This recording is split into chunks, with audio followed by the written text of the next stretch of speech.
So next, we have a video from last night's LA Angels and Detroit Tigers game where the Angels star pitcher and power hitter Shohei Ohtani uh, is dealing with more racism here.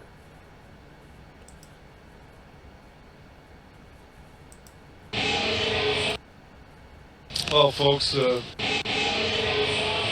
what do you do with Shohei Ohtani?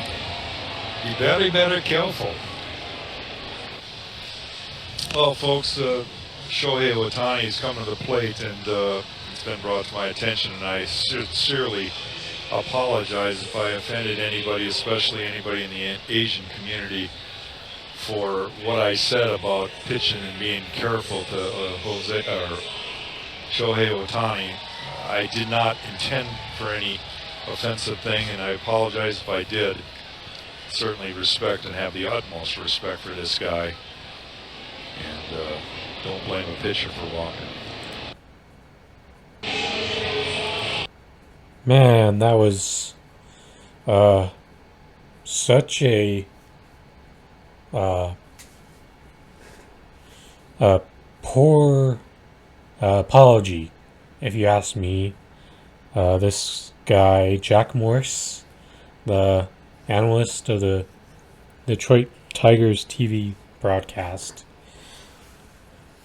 This is another ugly moment where, as you see once again, more instances of racism towards the Japanese superstar Shohei Ohtani.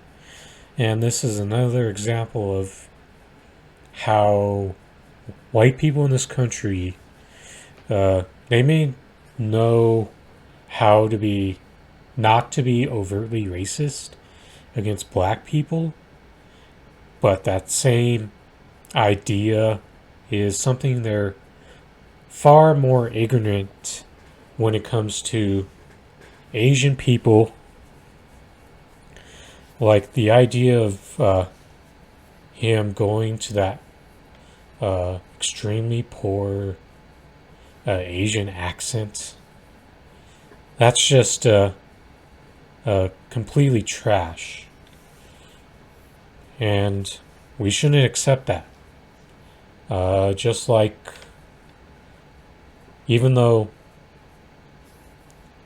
I know white people, it's definitely more popular to do the whole Indian accents, especially in the way like Apu from The Simpsons, but this is stuff that we can't accept. And it goes back to the issues when it comes to covering a guy like Shohei Ohtani is the fact that it's not often that you have Asian athletes have this level of prominence in the world of sports, just because, let's be honest, there's just not very many Asian athletes in professional sports, and the majority of the few are either in baseball or wrestling. And this is just a ugly moment. He really fumbled his way through the apology. And if he really did have the utmost respect for him as a player and the Asian community as a whole, he would have never thought it was okay to break out that garbage accent during a live broadcast on the air. And once again, this goes to show you, for as much as Americans have white Americans tend to have a better understanding about the issues of being ignorant towards black people with overt racism, they still got a much longer way to go when it comes to understanding what is overtly and covertly racist towards Asian people. And this is just a ugly moment once again for a sport which is trying to be more inclusive, and the facts that are for every moment that that Major League Baseball tries to take a step in the right direction and be more inclusive, they fuck it up and take a step backwards, just like they did with when Stephen A. Smith last month suggested Shohei Ohtani cannot be a star, is not marketable because he is not able to speak English just yet. Such other bullshit. And what I'll get into later on is now MLB is in the process of considering a partnership with Barstool. And if there's anything to be known about Barstool, is that would be another way that the sport would contradict itself if they really did follow through on a partnership with that sports publication. Baseball still has a long way to go when it comes to being a more inclusive sport for people of color and other marginalized communities as well, especially since there still remains to be seen how they're going to fully handle the fallout from Trevor Bauer and his sexual assault case. Although, for now, it looks promising, but you won't truly know until he gets officially charged and the real fallout can take place after that. So just keep an eye out, because Major League Baseball has been very inconsistent on the ways that they're trying to make progress here, and the old-timer broadcasters are fucking up here in instances like last night. Earlier in the show, I talked about a problematic moment with Tiger's an analyst on TV, Jack Morris, and his racist moment last night when he did an Asian accent during a game against the Los Angeles Angels, featuring superstar Japanese player Shohei Ohtani, and how those moments are problematic for a sport like MLB, who tries to tell us how they're making steps to become more of an inclusive sport. This is another example of a crossroads that Rob Manfred and MLB have when it comes to going down that road. Barstool's sports founder and frequent Fox News guest Dave Portnoy also friend of John Taffer, who I went on for likening workers in a capitalist society to obedient dogs. By the way, check out that video after this live stream. Was in talks with a major sport to air games, later confirmed to be MLB. The platform, described as a satirical sports and men's lifestyle blog, is in reality a cesspool of bigotry, basking in the backlash against political correctness, under the pressure of sharing funny videos and embracing a boys will be boys mentality. Barstool Sports has successfully normalized a culture of harassment, misogyny, and rampant misinformation, all while taking cavalier attitudes towards the chaos that ensues. Major League Baseball has recently demonstrated support for Black Lives Matter and is already struggling with recent allegations of failing to protect women. Portnoy has consistently demonstrated that Barstool Sports exists to make a mockery of those concerns, encouraging casual misogyny, racism, and harassment.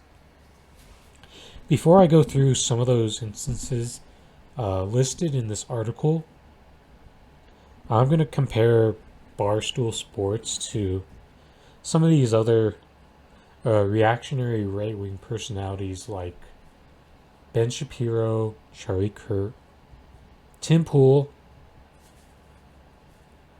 Candace Owens, just to name a few of those highly prominent online right personalities, and they're highly reactionary. And some of these left channels, I've always said way too many of them provide constant coverage towards the Ben Shapiros, the Charlie Kirks of the world, while not giving enough attention to counter rhetoric towards Barstool. The reason why I say that is it's because Barstool and their audience is not just some conservative audience. Unlike those people I just mentioned, Barstool actually has a liberal audience as well. Get that right. Barstool does not just have an audience of conservatives. They've got liberals supporting their work, subscribing, and viewing their content as well.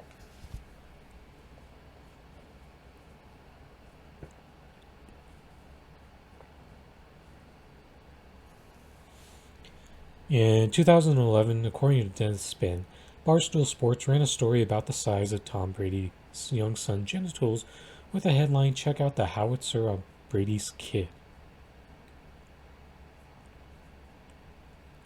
After a clip of a 16-year-old cheerleader doing the invisible box trick went viral in 2017, Deadspin also reported on the then editor-in-chief Keith K. Markovich approved a blog originally titled "The Most Viral Girl in the World is This Hot Texas Cheerleader Doing the Invisible Box Trick."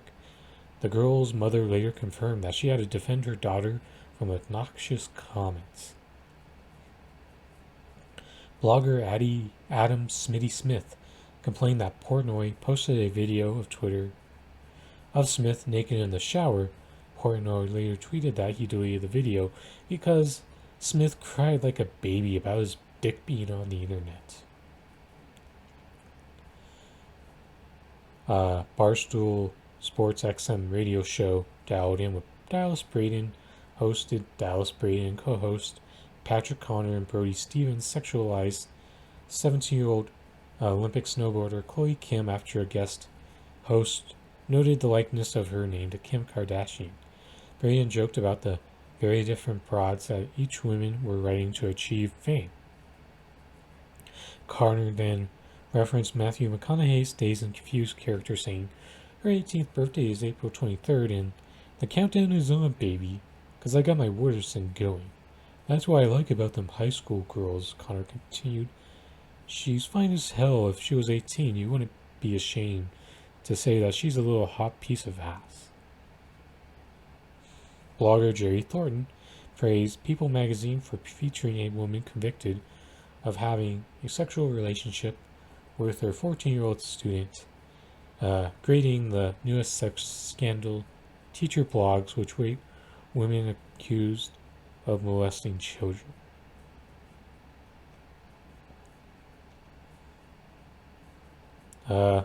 You sure you want to align yourselves with this MLB? Perpetuating and encouraging sexism and misogyny. In a 2010 blog post, Portnoy said, "Some women deserve to be raped. I never condone rape, but if you're a size 6 and you're wearing skinny jeans, you kind of deserve to be raped." How fucking sick. According to Huffington Post, Portnoy wrote, "College is too short to waste your time being a killjoy. Loosen up and fuck abroad. You may enjoy it. That's me being a role model." After Portnoy's then girlfriend allegedly cheated on him with a SoulCycle employee, Portnoy told his followers that he was bringing back Grudge Dave, which Male Magazine described as the alter ego he assumes when launching a coordinated cyberbullying attack. Male Magazine then chronicled how Portnoy wore a SoulCycle shirt the next day, coined the phrase "cuck cycle," and encouraged his followers to slut shame his former partner. Followers even found the accused man in question and harassed him, forcing SoulCycle to disable comments on the social media pages. Portnoy then mocked SoulCycle for warning its employees about safety concerns from the harassment. Don't have your instructors fuck the girlfriend of the head of a major media company. Comedian Neil Bredau described full-on harassment she experienced after asking Barstool Sports to credit her for publishing her content. Portnoy called Sunday's NFL Countdown host Sam Ponder a Bible-thumping freak, and said her only job was to make men hard in a podcast.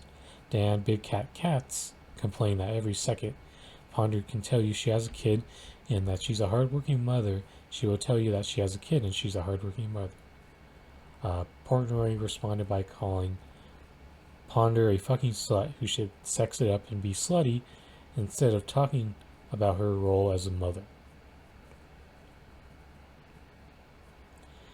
Ponder also alleged Portnoy had said in a video that child should have been aborted. Portnoy denied making that specific statement, but then called her a vindictive asshole, dishonest scumbag who can't get over a grudge.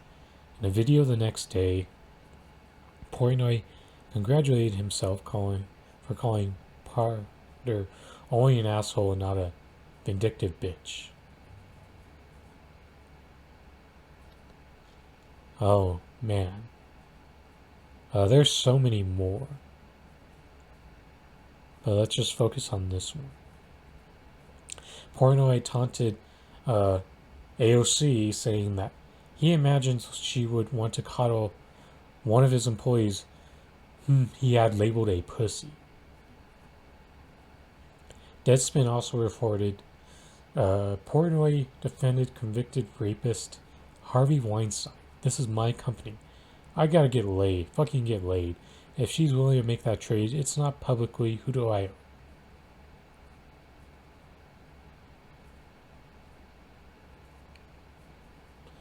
Barstool Sports runs recurring features called Guess That Ass, Guess That Rack, and Twerk Wednesday.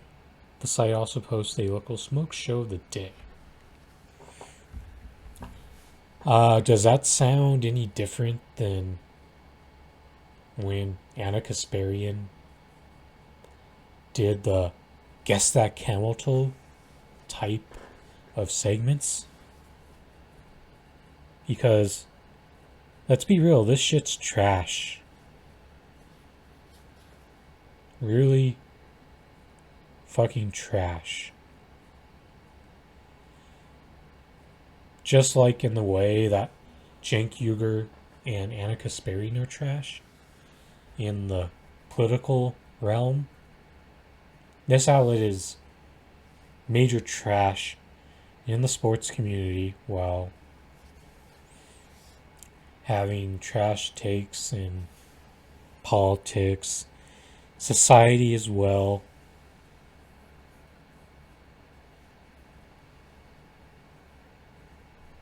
And this is important to point out too because Deadspin also noted Barstool's then senior editor of editorial strategy and growth, Chris Spagnolo. By the way, this guy is now part of Osmo in their DFS coverage. Wrote a blog criticizing Rihanna's weight. Is Rihanna going to make being fat the new hot trend?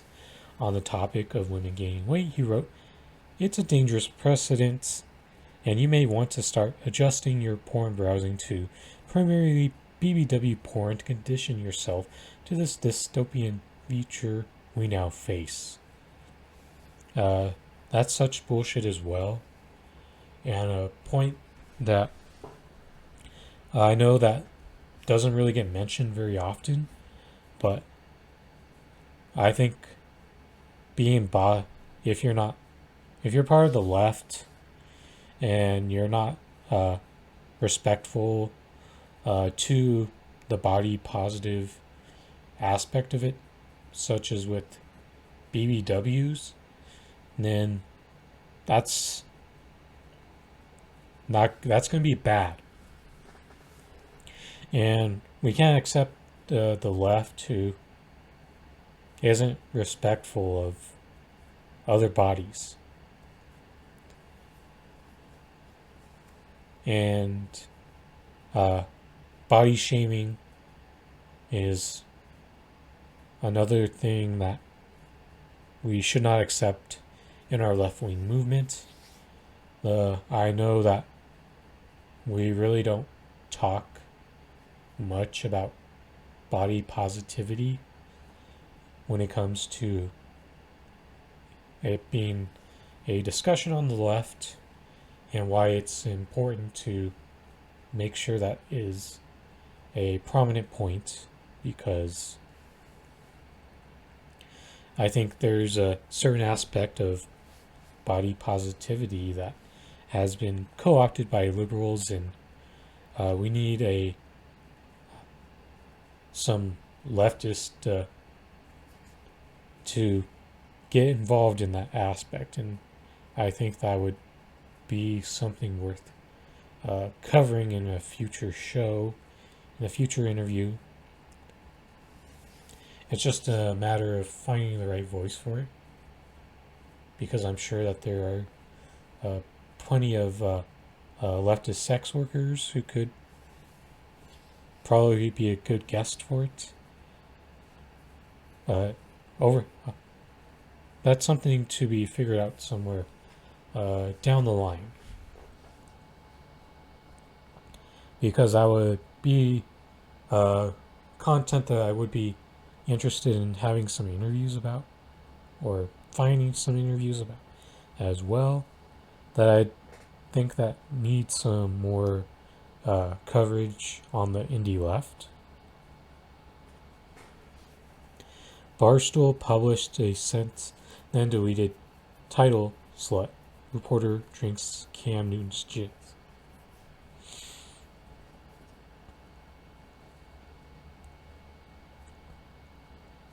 And this one right here, making Kobe Bryant rape jokes. Extremely problematic, especially since there is still a portion of people who are still holding it against him, depending on what type of reports you believe from the fallout of that case.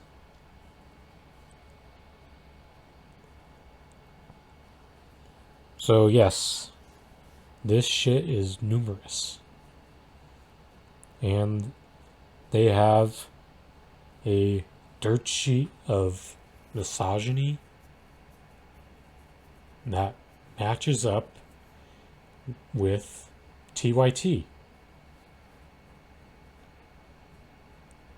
Then you've got their racism dirt sheet.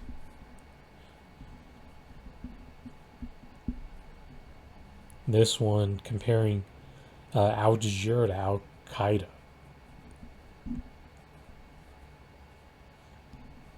And doubling down on it.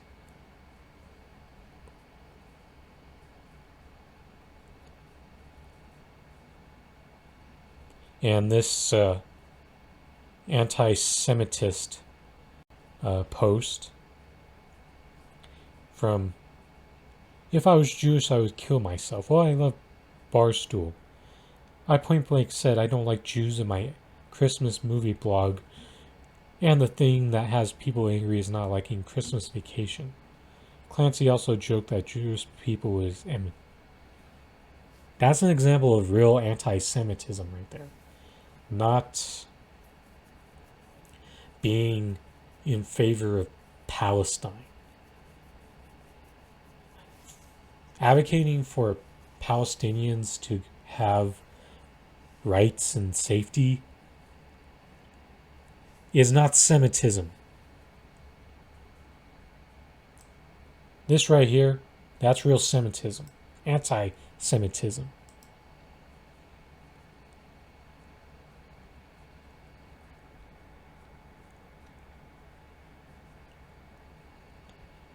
And a former sideline reporter, Emily Austin, for the Tampa Bay Rays, said she didn't even know Mexicans were that smart, and observed the Chinese guy is always the smartest guy in math class. Shitty stereotypes perpetuated by the outlet. And the problem is, you are going to have people who fuck up at times and commit racisms.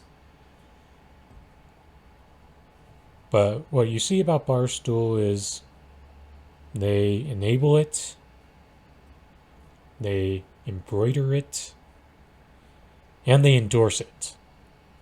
They don't push back on it. They don't condemn it.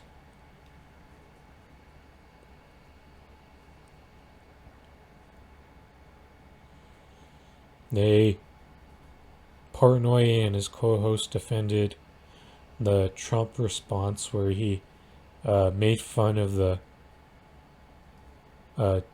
person with Down syndrome as laugh out loud funny. He likened Colin Kaepernick to ISIS.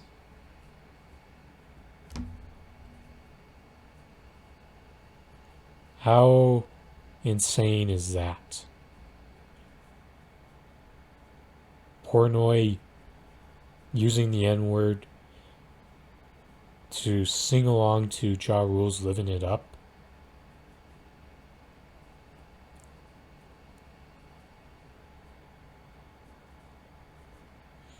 And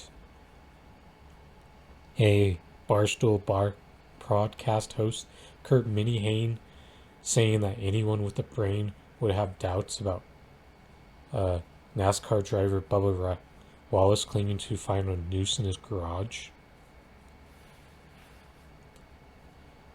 And producer S.E. Robinson complained non-existent structural racism is foundational to the left-wing belief system.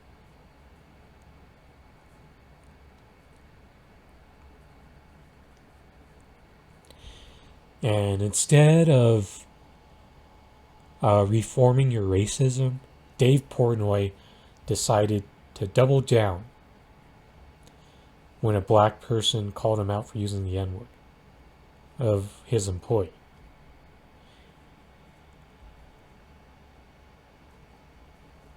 That's the type of bullshit that MLB is considering associating itself with a guy who says, if you don't like me using the N-word, then tough shit, black guy. I've worked hard to give you black people an opportunity to work for me. Be grateful. Fuck you, Dave Portnoy. That's the type of shit that can't be tolerated.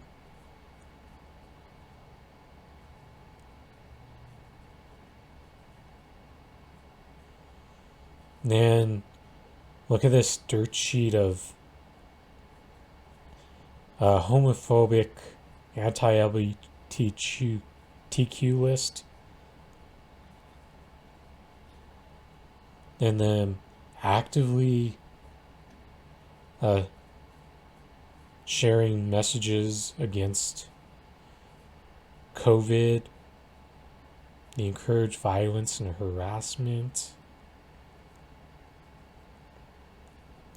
Seriously, look at that list. Promoting right-wing grievances and conspiracy theories. As I referenced to earlier, his union busting of Dave Portnoy.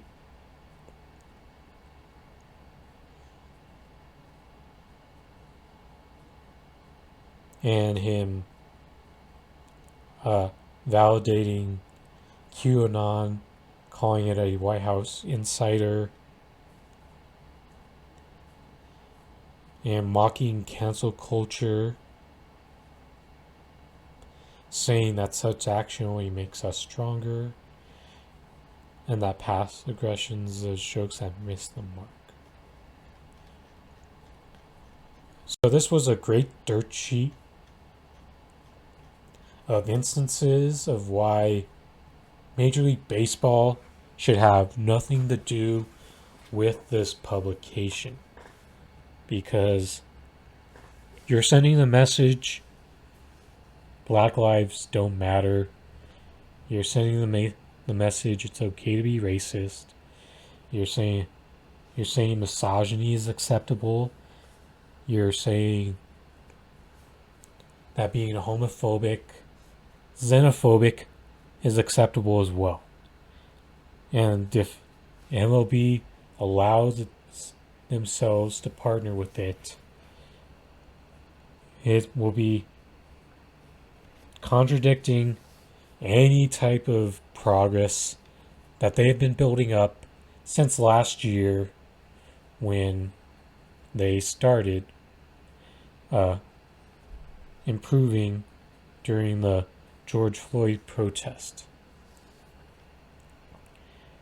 And how, when it comes down to it, Barstool Sports is the TYT of sports, and it's a fact much more inflammatory and offensive.